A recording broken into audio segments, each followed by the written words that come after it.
turn to 2 Samuel chapter 17.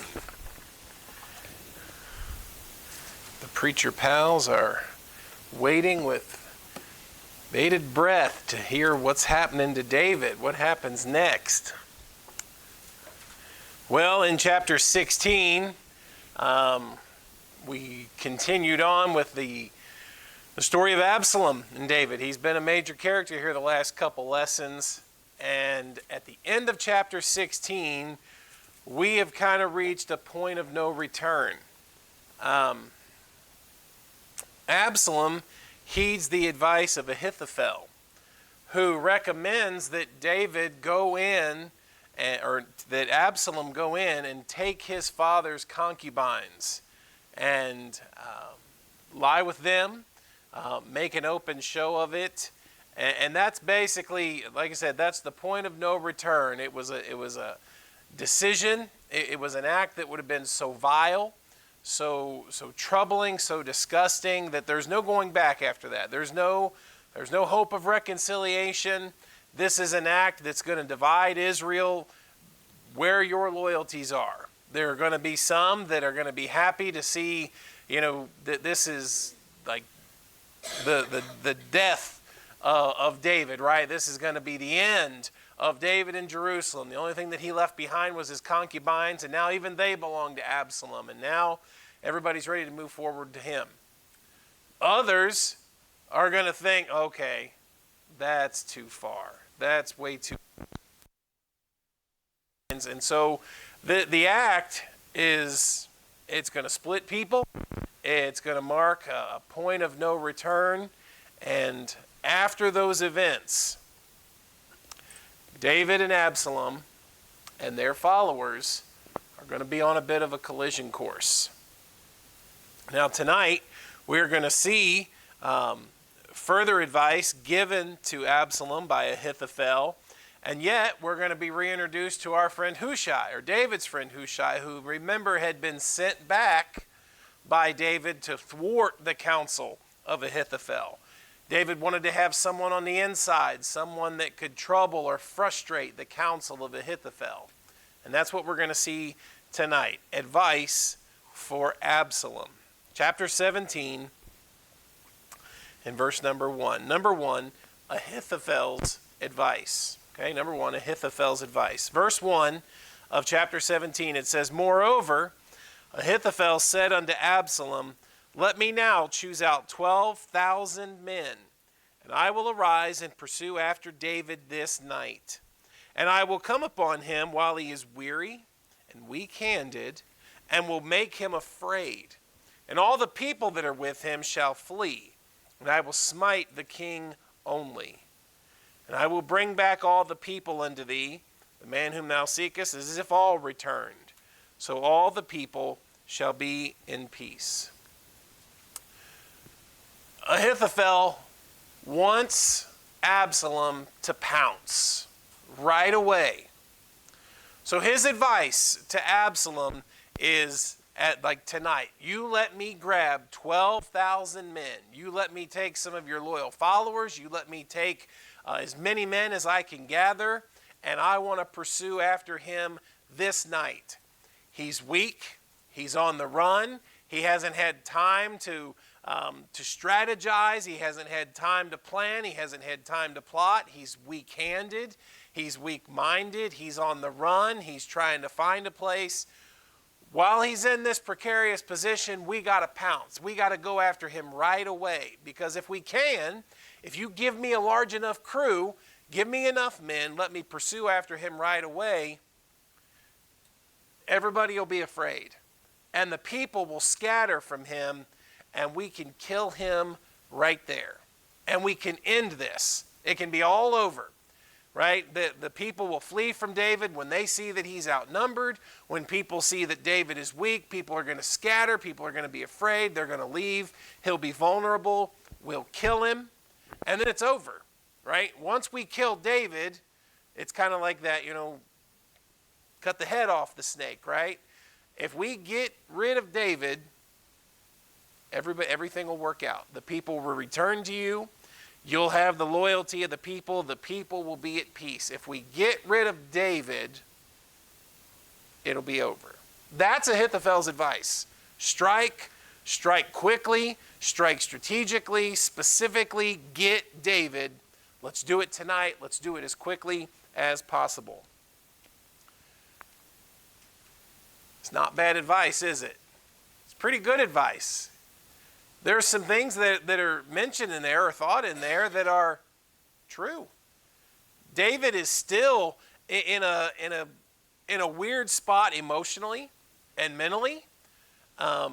He has not yet had as much time to plot like a full gathering. He's sent some spies back, but he hasn't had time to actually secure a location, defend it, or to plan for those kind of things. He's kind of still on the run through the wilderness. He's trying to make his way east to cross over the Jordan, but he hasn't made it there yet. It's not actually bad advice, because as far as Ahithophel's concerned, for Absalom, you get David before he gets too far away. You end it in one fell swoop. This also prohibits some long, drawn-out civil war between the followers of David and the followers of Absalom. End it. End it now. You've got enough men. Give me 12,000 of them. We'll pursue after him tonight. It'll be over. That's the advice. And according to verse number 4, the saying pleased Absalom well and all the elders of Israel. Think about that. These who at one time likely had been singing David's praises are now ready to ditch him and ready to sign off on a plan that would kill him, that would kill David. That is Ahithophel's advice to Absalom. Now, in verse number 5, then said Absalom, call now Hushai the Archite also, and let us hear likewise what he saith. Again, our friend and David's friend Hushai, who's come back. Now he's proclaimed loyalty to Absalom. You'll remember Hushai has basically said, now I'm going to be loyal to the king, whoever the king is. Remember last week when Hushai came to Absalom and said, long live the king, your God save the king. Absalom's like, where you been? Like, what about David? I thought you were loyal to David. And Hushai's response was, I stand with the king. I'll be faithful, I'll be loyal to the king, whoever it is. Apparently Absalom has bought that and has believed that, because according to verse number 5, Absalom calls Hushai and wants to hear what he says. Now, number 2, let's look at Hushai's disagreement. Hushai's disagreement. It says verse number 6, and when Hushai was come to Absalom, Absalom spake unto him, saying, Ahithophel hath spoken after this manner. So right away, we know that Hushai is loyal to David, and now Absalom has spilled the beans. Absalom has told him the plan. He has told him the plot. Now you and I know that Hushai has been sent back so that he can frustrate that counsel. Now that he knows the plot, he's got to do something, right? Because he knows the plan. If he doesn't contradict the plan, if he doesn't say something else, if he doesn't try to convince Absalom otherwise, they're going after David tonight. So, according to verse number 6, he tells him the plan. Shall we do after his saying? If not, speak thou. What do you think we should do? Verse number 7, and Hushai said unto Absalom, the counsel that Ahithophel hath given is not good at this time. For Hushai said, thou knowest thy father and his men, that they be mighty men, and that they be chafed in their minds, as a bear robbed of her whelps in the field. And thy father is a man of war, and will not lodge with the people. Hushai, in coming up with something, he has to come up with some kind of disagreement, some kind of counsel that will thwart or frustrate the counsel of Ahithophel. He says, now wait a minute, I'm not sure that's the way we want to go right now. It's not good advice at this time. And Hushai's response is, you know your father. You know David, right? Verse number 8, thou knowest thy father and his men. And his response is basically this. You know who these men are. They are mighty men. He says that they're mighty men and chafed in their mind. Like, you're not. Are you sure? Do you remember who you're talking about? You think David's weak-minded? Do you think that David and the men that are following him are weak in mind or weak in spirit or weak in strength? That doesn't sound like the David any of us know, right? Now, you and I know David's struggling right now. David's not in the best place emotionally dealing with all this. But Hushai is there saying, no, wait a minute. We know that David is a strong man, and we know the men that follow David. These are mighty men. I like what he says there that, as a bear robbed of her whelps in the field. How do you think a bear would respond if you robbed her of her cubs, or her whelps, her pups, right? You don't think you're going to get a furious revenge? You think they're just going to take that sitting down? You think that David and his men are just going to accept defeat? No, you're going to get a vengeance. You're going to get a fury out of them. Not only that, thy father is a man of war. David's not just somebody who's courageous and brave. David is skillful in war. David knows how to fight. David is not some person that doesn't know strategy, that doesn't know how to attack an enemy, that doesn't know how to win a war. What he does is he takes Ahithophel's advice and he's basically letting him know or showing him, I know you think it's going to be that easy and that you think you can just get him in one night, one fell swoop, but this is your dad we're talking about. This is David and his mighty men. It's not going to go that easy. I don't think this is going to go the way that Ahithophel says that it's going to go. He won't lodge, at the end of verse number 8, he won't lodge with the people. David's not intentionally going to put himself or his people in a precarious spot. He's not going to put himself right in the midst where you can just scatter everyone and, oh, there he is, right? Come on, he's smarter than that. He's a better man of war than that. This is not going to go how Ahithophel planned. Verse number 9, behold, he is hid now in some pit or some other place. And it'll come to pass when some of them be overthrown at the first, that whosoever heareth it will say, there is a slaughter among the people that follow Absalom, and he also that is valiant, whose heart is as the heart of a lion, shall utterly melt. I don't know how you thought this was going to go, but you know your dad, he's somewhere, and he's somewhere scheming, and he's somewhere hiding, and he's somewhere planning, and he's somewhere plotting. Behold, now he's in some pit or some other place. He's lurking.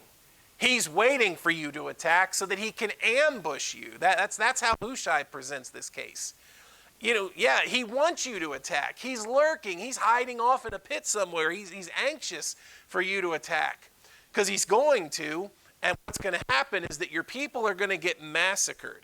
And according to verse number 9, it's going to come to pass that when some of them be overthrown at the first, whosoever heareth it will say, there's a slaughter among the people that follow Absalom, and he that is valiant, whose heart is as the heart of a lion, shall utterly melt.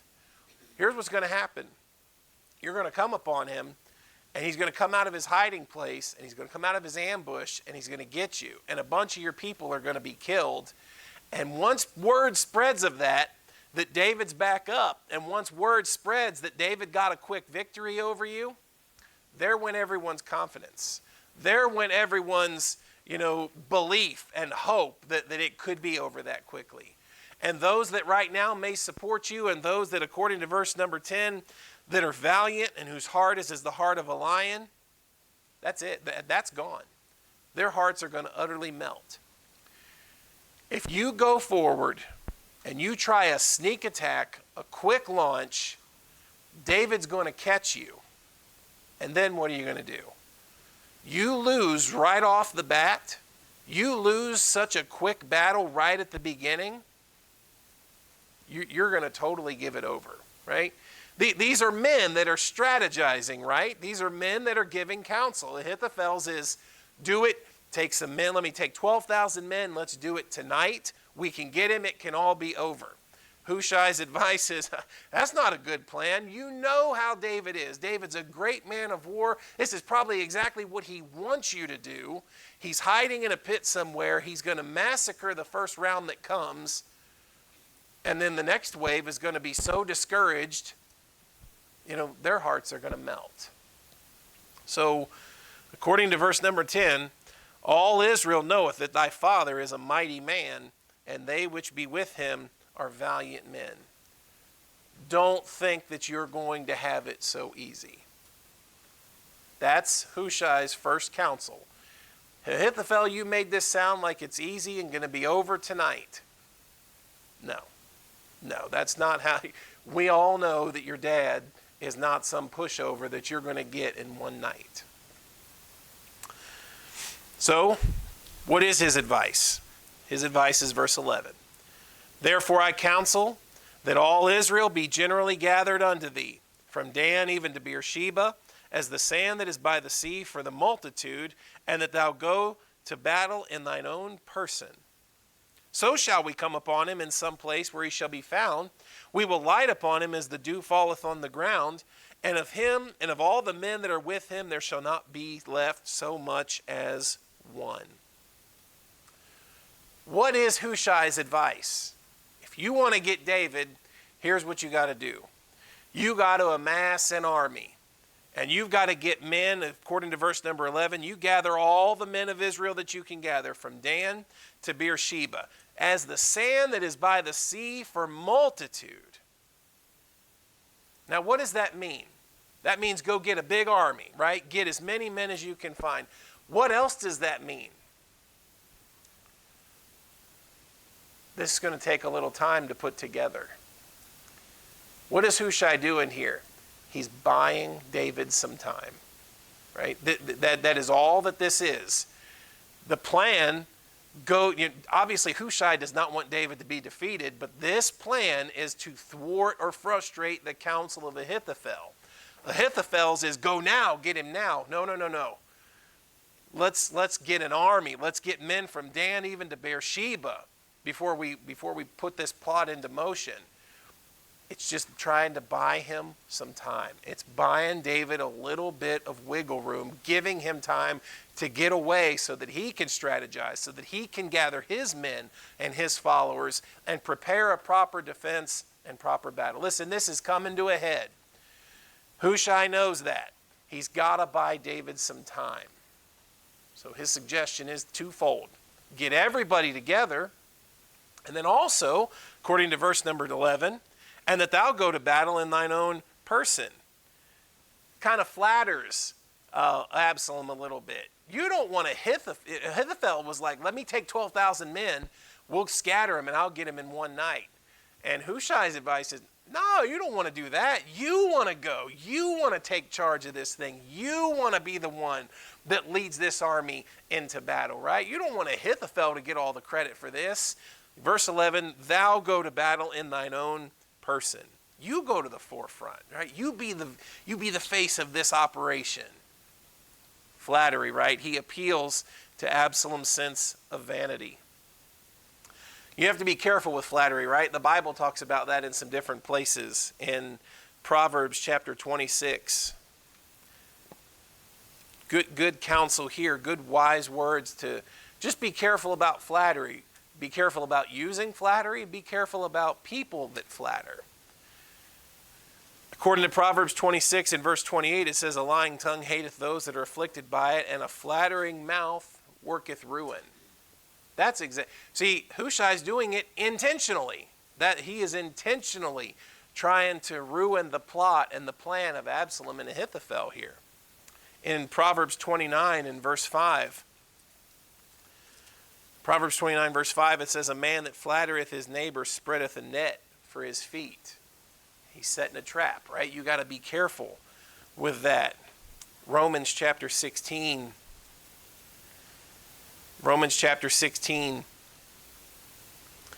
Paul's talking about people that come in and they cause division and offenses, and that you should avoid them. And one thing that he says in Romans 16 verse 18, he says, for they that are such serve not our Lord Jesus Christ, but their own belly, and by good words and fair speeches deceive the hearts of the simple.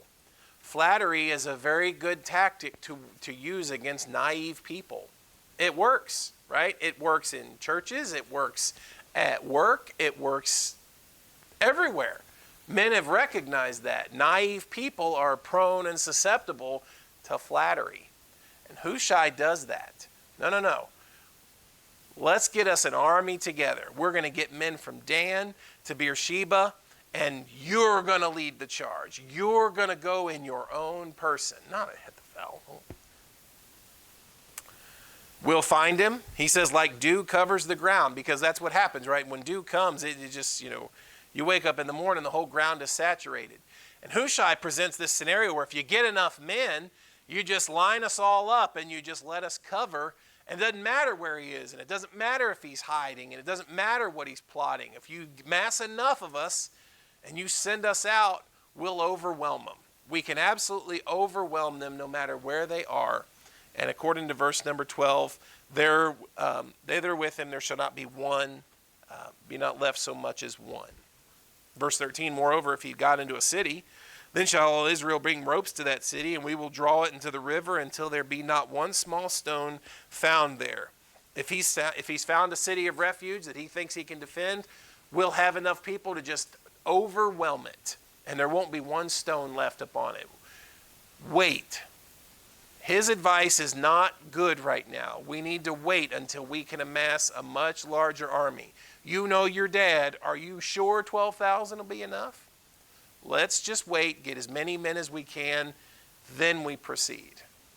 So again, what's Hushai's hope? Just buy David some time, and this will let Hushai get the word out to him of what's coming. This plan takes time, and again, it makes Ahithophel seem hasty, seem rash, seem very quick. That was the intent. Number 3, let's talk about Absalom's decision.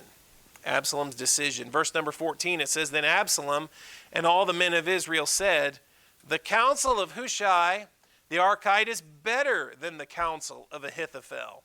For the Lord had appointed to defeat the good counsel of Ahithophel to the intent that the Lord might bring evil upon Absalom. This was exactly what David had intended, right? That if I can send one of my guys back there, frustrate Ahithophel's counsel, and that's exactly how this plays out. It says that counsel of Hushai is better than the counsel of Ahithophel. This is good advice. This is good advice right here. He has played on Absalom's vanity. He has presented a scenario where Absalom's army is just too overwhelming to possibly lose. It doesn't matter how strong David is. It doesn't matter if David's hiding. It doesn't matter if David's a good man of war. If we wait and listen to Hushai's advice, we can just totally overwhelm them by numbers, if nothing else. That's a good plan. That's a better plan than Ahithophel had. At least that's the attitude, right? That's what Absalom says. This is the plan that we're going to go with. All the while, the Lord had purposed. The Lord had appointed to defeat the good counsel of Ahithophel. Did you notice that? The good counsel of Ahithophel? It wasn't a bad plan that Ahithophel had. And who knows, right? Obviously, providence comes in, and we certainly trust that David was safe and secure and that the Lord had appointed something else. It wasn't a bad plan. That was a pretty good plan Ahithophel had. Quick, end it now while David's weak, while he's insecure. Now Hushai's bought him some time. So verse number 15, then said Hushai to Zadok and Abiathar the priest. You remember David had sent them back to Jerusalem too. Thus and thus did Ahithophel counsel Absalom and the elders of Israel, and thus have I counseled. Now therefore send quickly and tell David, saying, Lodge not this night in the plains of the wilderness, but speedily pass over, lest the king be swallowed up, and all the people that are with him. You got to get word to David to get out of here, to get moving, get across. What does it say there? Go ahead and pass over. Get your people, get them across the Jordan River. I bought you a little time, but this is the count. This is what's going on right now in the palace. They are planning to amass an army and come after you. You've got to get word to David to get out of here, to get across the river as soon as he can. Get to a place where he can ready himself, where he can get his followers, get a place to defend or get a place to fight or battle or whatever it is. Find a place though, because right now, if he waits, they're amassing an army and they're coming for him.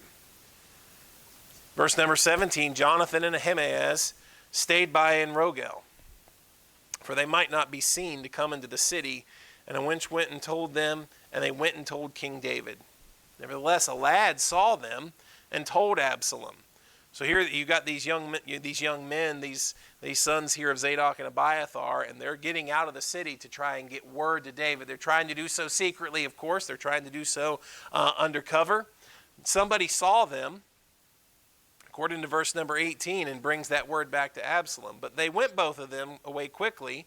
They came to a man's house in Bahurim, which had a well in his court, whither they went down. And the woman took and spread a covering over the well's mouth and spread ground corn thereon, and the thing was not known. As these men get out of the city, and word gets it back to Absalom, and folks start to go and they start to look for these two young men, they find a hiding place. They find someone that will protect them, hide them down in a well, cover it up, put some ground corn, right, make it look like it's not a well, make it look like it's not a good hiding place. It says in verse 20 that when Absalom's servants came to the woman to the house, they said, well, where is Ahimaaz and Jonathan? And the woman said unto them, oh, they be gone over the brook of water. They went that way. And when they had sought and could not find them, they returned to Jerusalem. So here they are hiding down in this well. Woman sends them off the other way. They finally give up and head back to Jerusalem. It came to pass, after they were departed, that they came up out of the well, and they went and told King David, and said unto David, arise, pass quickly over the water, for thus hath Ahithophel counseled against you. Then David arose, and all the people that were with him, and they passed over Jordan. By the morning light there lacked not one of them that was gone over Jordan. This is encouraging to know, right, that David still had people that were loyal to him, friendly to him. In Jerusalem, he had Hushai, he had Zadok, he had Abiathar, he had the sons of the priests. He's got some locals, right? He's got some folks even out on the wilderness that agreed, you know what? I'm loyal. I'm going to be loyal to King David. And if there was any, maybe there was a time of turmoil. Maybe there was a time of question that people had. Maybe David's run his course. Maybe it's time for a new king. No. Do you see what Absalom did? That's too far. That's too much. That is a wicked man. That's not David. And they are going to be loyal to David. They hide his servants, or they hide the servants here so that word can pass to David. This is a daring attempt to get out of the city, to hide, and to get word. Like, this is the stuff real spy, movies should be made of, right? Daring attempts to get help, to get word out. David, by the skin of his teeth, getting away. And that night, it says that they all got across the Jordan, and by the next morning, there lacked not one of them that was gone over Jordan.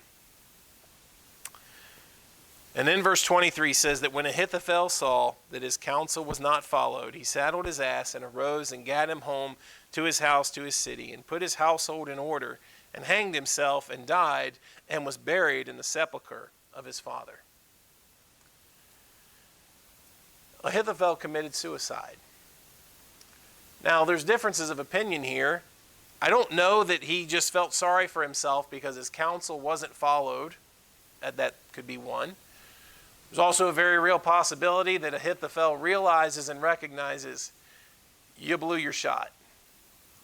And if David got out and David got to safety, it's over.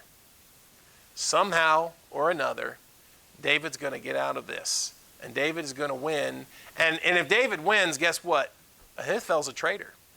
Ahithophel has turned against King David and sided with Absalom. Ahithophel, his life is over either way. And instead of bearing the shame, whatever shame, right? The shame of David coming out on top, or the shame of returning to the palace as one whose counsel has been now viewed as second best, Ahithophel decides to just take his own life. He goes home, he gets his affairs in order, and he hangs himself. And here's one that meets a really weird end.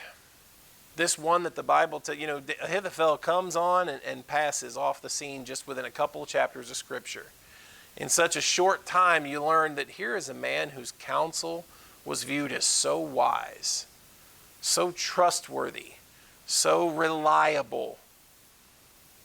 And yet he's turned against David and now has encouraged a plot that would see David killed that night. What happened to Ahithophel, right? What happened to this man that made him turn against David? I know we've talked about some of the potential options, maybe some of the things that led up to that. It was just a sad story. It's sad what happened to him, who became so embittered against David and turned against him to follow Absalom. This one David talks about going to the house together. David talks about the counsel and the sweet fellowship that they had had. And it wasn't long after that he's plotting to have David killed. And Ahithophel meets a sad end as he takes his own life here. Just a terrible story that he turned against David and recognizes it's over. It's either over for Absalom and therefore over for me, or Absalom's got better advice, more counsel that he's listening to now. Who knows? All right, number four, David's supporters. Verse number 24, then David came to Mahanaim, and Absalom passed over Jordan, he and all the men of Israel with him. Absalom's not far behind. And Absalom made Amasa captain of the host instead of Joab, which Amasa was a man's son whose name was Ithra, an Israelite, that went into Abigail, the daughter of Nahash, sister to Zeruiah, Joab's mother. So whoever Absalom puts in charge here, this one named Amasa, cousin once removed to Joab. So Israel and Absalom pitched in the land of Gilead. He's amassed his army, and Absalom is ready to go to war against David and whoever David has as his followers. But it came to pass that when David was come to Mahanaim, that Shobai, the son of Nahash, and Reba of the children of Ammon, and Machir, the son of Amiel of Lodabar, and Barzillai of Gilead, the Gileadite of Rogelim, they brought beds and basins and earthen vessels and wheat and barley and flour and parched corn, and beans and lentils and parched pulse and honey and butter and sheep and cheese of kine for David and for the people that were with him to eat, for they said, the people is hungry and weary and thirsty in the wilderness. A friend in need is a friend indeed, right? And in David's time of need, there were people that were loyal to him. Now, it's been a very gloomy scene in Jerusalem the last couple of chapters and the last couple of lessons. Listen, there were still people in their hearts that were loyal to the king. There were still people that would be loyal to David. And David has an army, and David has a group of men.